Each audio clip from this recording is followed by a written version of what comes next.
Ladies and gentlemen, welcome back on another episode of the Lewis Sports Network. Your boy Lewis coming at you on this Saturday morning with another banger with another video.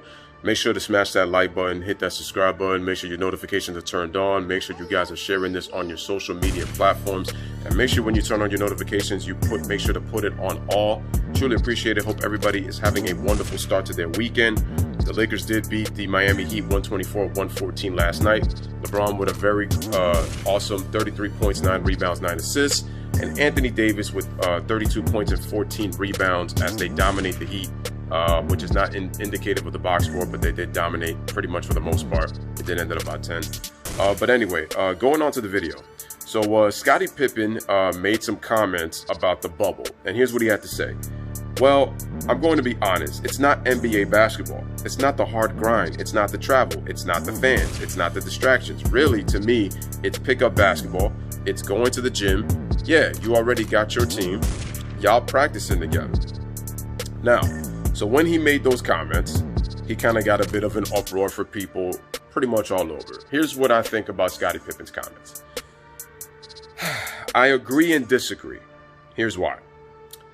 The reason that I disagree with Scottie Pippen is because it was different for the players because they were kind of pretty much stuck in the bubble.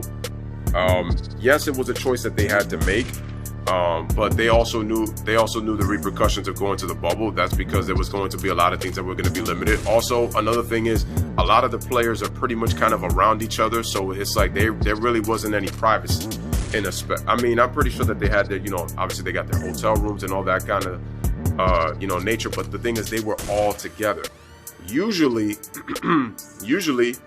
when they're traveling, all the teams are with their teams, but it's like other teams are in the same space. So that was different. Number two, they didn't have the freedom to pretty much go wherever they wanted. So that was another issue that they had.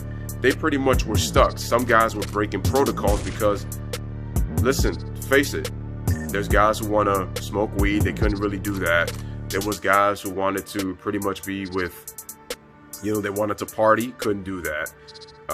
Unless if there were guys who were breaking protocol. There were guys who pretty much were, there were things that they wanted to do that they didn't have the handle on trying to be able to do it. And so because of that, there was a lot of restrictions.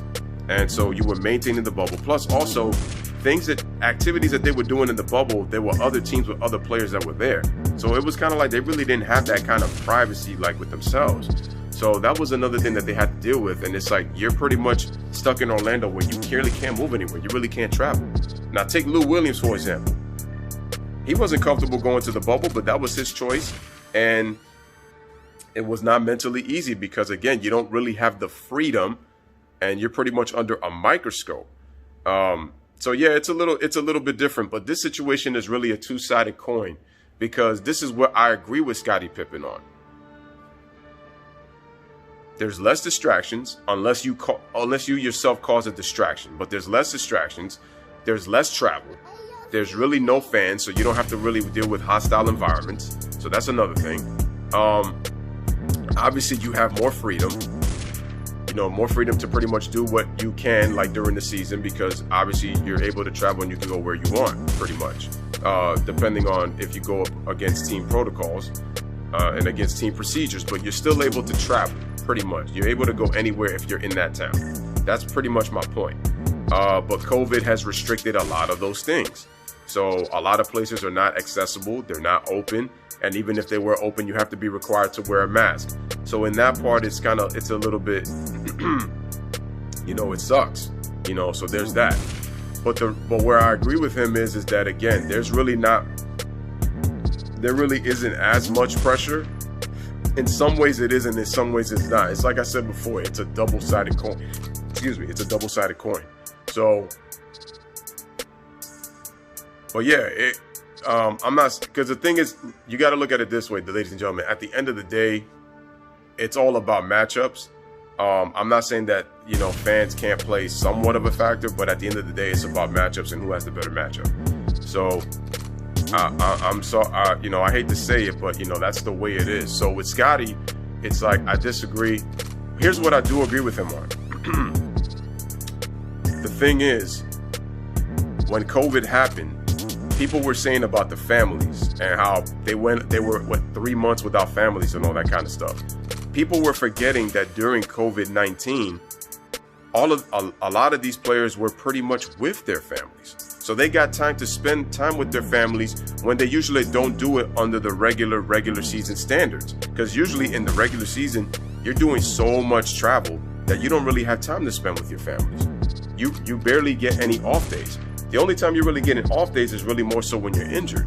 But the difference was there were players who were injured that couldn't make it to their teams with the bubble. There was also players who had COVID. They had to wait until they'd be able to travel with their team.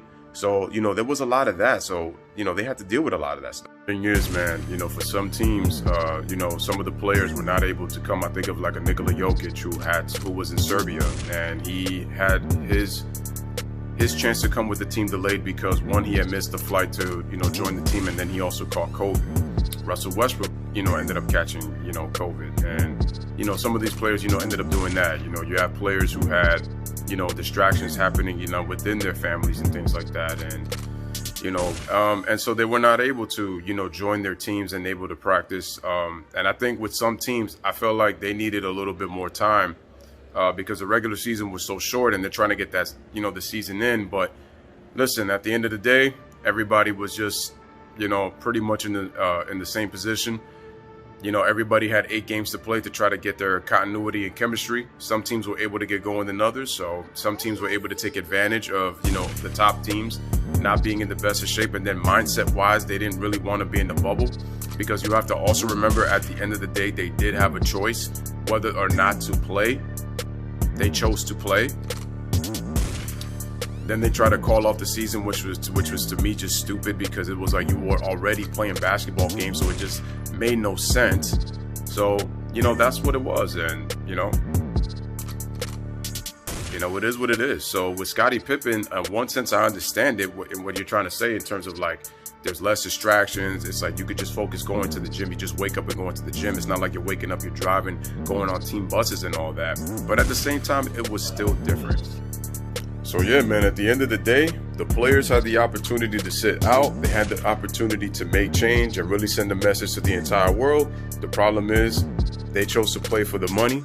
So, and they thought, some of these teams thought that they could win a championship. So the fact that some of these guys are now making all these excuses as to, well, my heart wasn't really in the bubble. Like, you make no sense because you chose to play. Trevor Ariza chose not to play. Avery Bradley chose not to play. There were other guys who chose to sit out and didn't want to play. You could have did the same thing, but you chose not to. You chose to play. So I can't hold excuses, man. When I look at a team like the Los Angeles Clippers, my favorite player, Kawhi Leonard, aka Wheelchair Colo Management, and I got PG-13, who's now PG-31, as in blowing a 3-1 lead. So he's no longer PG-13, he's PJ-31, way off Pete. All that talking, Lou Will, Patrick Bev, I was one of those people that was saying, yo, they got dogs? Nah. Y'all not dogs. Y'all just people who are mentally affected. Mr. Lemon Pepper Lou Wings also ordered himself a pair of lap dance thighs. Guess what? He wasn't really into the bubble. So at the end of the day, everybody chose to come to the bubble. You got no excuses at this point. I'm sorry, you don't. And you can't come out and say that I wasn't really feeling it. Why would you go to the bubble, then try to be slick and then try to do stuff in the bubble that you know you're not supposed to be doing? Basically, you thought you could be sneaky and break the rules. And it's like, yo, you could have sat out. You would not be getting blamed for this because people would understand the reason that you did not want to come back and play. It was for safety reasons, to be with your family, if you had to take care of an injury. So Scottie Pippen, in one sense, I can understand what you're saying, but at the same time, you're saying that it's entertainment and all that. I get that, but at the same time, at the end of the day, those players made their choices. They made their choices. So you could sit and you could say that, oh, you know, this isn't what it is, but the players made their choices. So they got to deal with that. So there's no excuses for that. That's it. So, ladies and gentlemen, this is your boy Lewis with another one. Let me know what you guys think in the comments, as always, on Scottie Pippen and what he thought. Bless up, live, laugh, love. Thank you guys for watching.